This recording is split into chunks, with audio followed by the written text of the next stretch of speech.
más... iba a decir la palabra reputado, pero suena horrible. Es una cosa, pero es que hay que salir de esta cosa con uno de los más conocidos, más valorados, analistas económicos. ¿Qué haces? ¿Cómo estás? ¿Cómo estás? ¿Todo en orden? ¿Vos? Viste que hubo hasta el propio ministro de Economía se enojó. ¿Querés comprar dólares? Compra, campeón. Que fue una semana de vuelta. Contame qué viste ahí. Bueno, en estos días una aceleración, ¿no?, del tipo de cambio. Lo que se estuvo viendo es como que el mercado se está preparando de a poco para una depreciación del peso, pero una depreciación controlada, ¿no? Como se está viendo que ya el tipo de cambio que vimos en el segundo trimestre, donde hay mucha oferta de dólares, probablemente haya sido el más bajo de toda esta serie.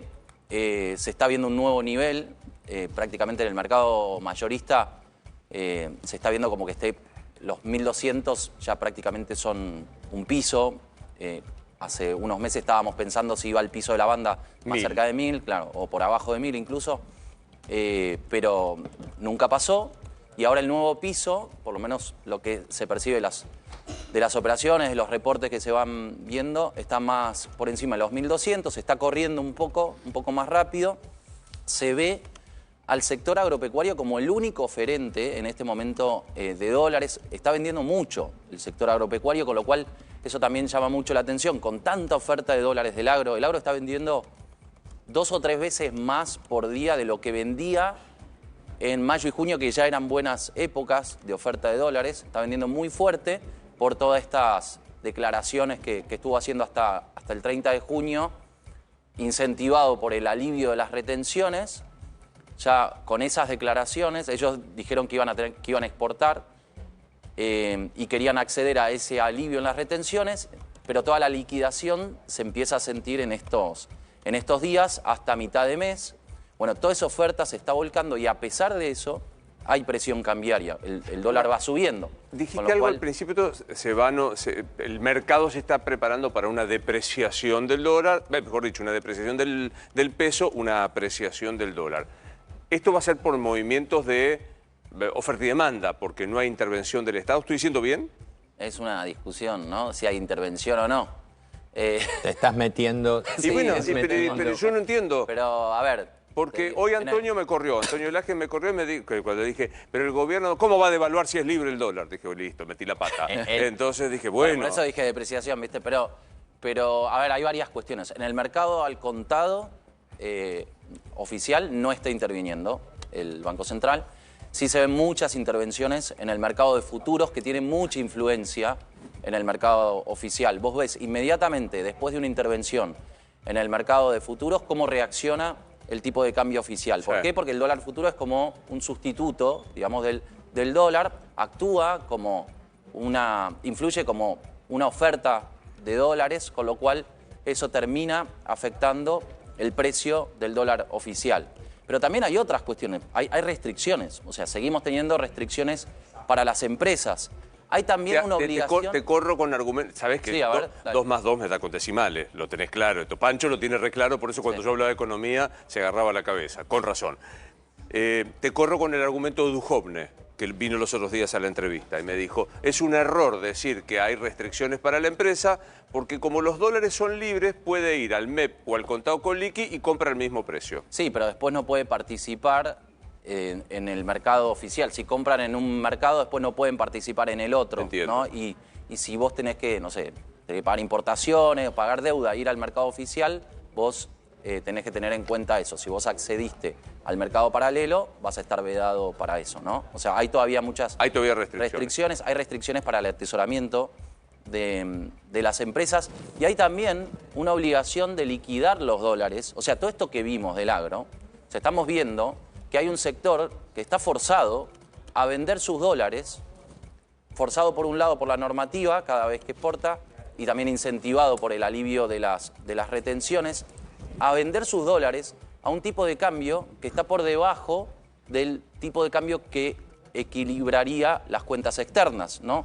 O sea, todos tenemos más o menos una noción de que el dólar está por debajo de los valores históricos que tuvo en Argentina en términos reales, con lo cual hay un sector que está forzado a vender sus dólares a un precio que está por abajo de ese valor que se considera más de equilibrio, con lo cual, bueno, esto es una restricción que lo está ayudando, digamos, no es que está no es un mercado completamente libre, ¿no? O sea, retomo lo que vos decías. Si el piso en vez de ser 1.000 parece para el sector que va a ser 1.200, ¿te imaginas un techo en? No, bueno, te digo, el mercado de futuros, lo que estás viendo que están previendo un dólar más cerca de los 1.300 para fin de septiembre, por ejemplo, ya arriba de los 1.300 pesos, pero eso igual va variando. Hay muchas cuestiones que pueden pasar en el medio que tiene que ver mucho la tasa de interés, por ejemplo, que vaya convalidando el gobierno, ¿no? Y es una herramienta que tiene y que puede llegar a cambiar las expectativas. Hay un ruido, una información que está bien, que técnicamente está bien, que se generó en las últimas 48, 72 horas, y lo habrán visto en muchos medios que dicen, el gobierno proyecta que el dólar va a estar a 1.279 a fin de año, que la inflación va a ser de tanto. Eso viene de algo que el gobierno constitucionalmente tiene que hacer, que es enviar al Congreso un adelanto del presupuesto nacional. La realidad es que no implica que eso va a ser el número. Esa es una proyección que se hace ahora en base a los números y en base a lo que va a ser a partir del 15 de septiembre, si es que el cálculo del gobierno lo va a mandar, el proyecto definitivo del proyecto de presupuesto nacional para el 2026. Sí, otra cosa, Rubén. Pero por ahora es diciembre una lista de deseos, ¿no? Y es el larguísimo plazo, porque Claro. en realidad acá lo que se está viendo es, se pone el foco en la previa electoral, justamente por eso, Claro. por la incertidumbre. Después, incluso las elecciones ahora están actuando casi como el ancla principal que tiene el gobierno, porque en las elecciones y en el éxito que pueda llegar a tener el gobierno en las elecciones, se basa buena parte de las buenas expectativas que tiene el mercado, ¿no? Es un ancla en este momento, justamente porque se cree que al gobierno le puede ir bien en las elecciones, se toman recaudos, se toman algunas coberturas, pero después de las elecciones, si al gobierno le va bien, entonces hay espacio para que se vayan haciendo los ajustes que son necesarios, para que se vaya liberando más las restricciones cambiarias, para que se avance sobre las reformas, ¿no? Y en ese caso, bueno, pensar en un dólar a 1.250 para fin de año, bueno, no se sabe, ¿no? Hay que ver qué pasaría con el ingreso de capitales una vez que el gobierno vaya avanzando sobre todas esas cosas. Te pregunto, Nacho, ¿esa es la lectura, esto que vos acabas de decir, es la lectura que deberíamos tener del informe de JP Morgan por el que tanta gente se asustó? Exactamente. Lo que se ve es una cobertura, o sea, porque hay un riesgo, obviamente, porque ahora quedó planteado un escenario como más binomial en donde vos tenés, de un lado, un gobierno pro mercado que puede llegar a avanzar sobre las medidas amigables para el mercado, y del otro lado lo que el mercado considera el abismo, que es el populismo o la centroizquierda, digamos, que podría llegar a tomar medidas más apartadas de lo que busca el mercado. Totalmente. Para preguntártelo torpemente, como si estuviéramos tomando un café, digo, este planteo que hacen ustedes con Rubén, ¿te hace encender alguna alerta respecto de la marcha de la economía, de que pueda, porque digo, uno no puede no estar, por lo menos la gente de buena leche, no puede no estar feliz que baje la inflación, no puede no estar feliz entendiendo de que el equilibrio fiscal es un valor que hay que defender? Ahora, ¿todo esto está amenazado por alguna alerta que vos veas? Muchísimas. De hecho, en realidad se sostiene solamente considerando que la variable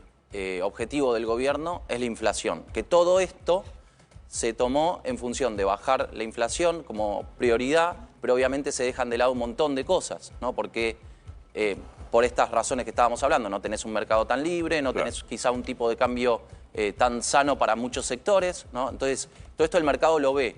Pero ¿por qué todavía no genera mucha alarma? Justamente por este ancla electoral que tienen, que es, bueno, todo esto puede suceder después de las elecciones si al gobierno le va bien. En cuanto el mercado anticipe que puede llegar a teclear el gobierno en las elecciones, entonces ahí sí puede llegar a verse comprometida toda esta buena expectativa que tienen, ¿no? Y porque se sabe que hay muchas cosas que no son sostenibles en el tiempo, ¿no? Este plan tal como está no es sostenible en el tiempo. Es muy efectivo para ganar las elecciones, es muy efectivo para domar la inflación, pero genera muchos problemas en muchos sectores, y lo estamos viendo, en términos de actividad y en términos de crédito.